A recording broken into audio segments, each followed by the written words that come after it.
دا بېباکه ګرانو کتونکو خبره ترې به کوو د خصوصي اجلاس باندې. دغه خصوصي اجلاس چې په شنګای کې شو مشري یې چین کوله، یو شمېر ملکونو وزیر اعظمانو پکې ګډون کړی،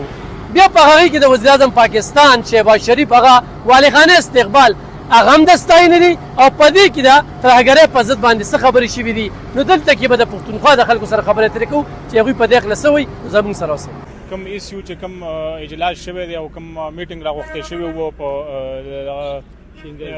شنګای کې، نو په هغې کې چې کوم تاسو وګورئ نو زموږ وزیر اعظم صاحب ته چې کوم دی نو ډېر زیات ښه پروټوکول میلاو شوی دی. او بیا چې دا کومه دهشتګردي او کوم یو سیستم زموږ په پاکستان کې په هر یو ځای کې روان دی، کوم په تاسو وګورئ کوم چې غریزې علاقې دي او په هغې کې کوم څیز روان دی، ټوله دنیا ته پته ولګېده چې دا مودي دی. او اوس کوم چې مودي چې په دغه اجلاس کې مونږ هغه ته هېڅ قسمه یو تاسو وګورئ نو روس چې کوم دغه وزیر اعظم و هغوی سره لاس هم نه دی میلاو کړی او مودي ته ډېر په خراب نظر باندې چې کوم دی نو هغې ته وکتلی شو او د ټولې دنیا ته پته ولګېده چې مودي یو دهشتګرد دی او هغې دا څومره دهشتګردي چې ده نو دا د انډیا نه خورېږي او دا انډیا کړې ده. ایسیو کې چې کوم ملکونو شرکت کړی وه او هغې کې چې کوم زموږ وزیر اعظم صاحب ته کوم پروټوکول میلاو شو، کوم عزت میلاو شو، نو یاره د دغه اجلاس کې چې کوم مودي د کوم شرمناک لکه هغه چاینا صدر کو تاسو کتلي نو هغه ورسره لاس هم میلاو نه کړو. نو دغه لکه زه به دا ووایم چې دا د مودي خپله غلطه پالیسي وه، ځکه چې جنګ خو پاکستان نه غوښته. مونږ بار بار زموږ آرمي چیف صاحب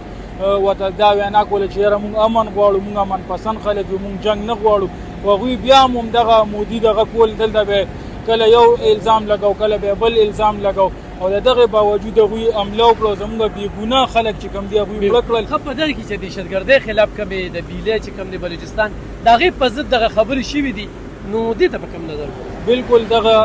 ته موږ ډېر په ښه نظر باندې ګورو، ځکه چې دا یو پکار ده د ټولې دنیا ته خبت هم ده، ښودل هم پکار دي. او چاینا دغې ملکونو هم منل چې دغه ځای کې چې کوم دهشتګرد کار کوي په بلوچستان کې، دلته په بنو په دیگر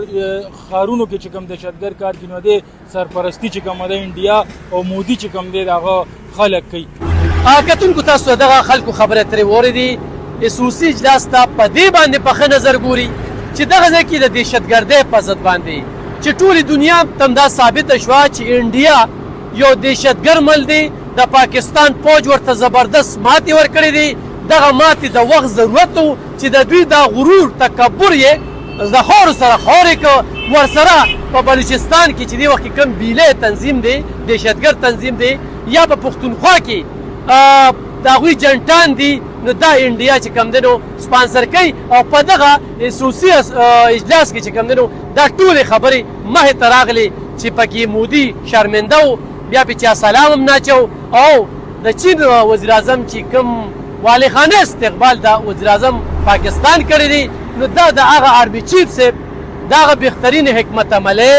دا دهشتګردو له د ملا ماتولو او پاکستان چې دغه مسلسل په دهشتګردۍ کې دی او پاک فوج او قوم چې کوم دی هغې مقابله کوي، نو هغې دنیا هم منله چې واقعي دلته کې دغه ترهګري ده او د دې په ضد باندې کاروي پکار ده. انشاءالله دا کومې خبرې چې په دغه اجلاس کې شوي دي دې سره به امن راځي په پاکستان کې ډېره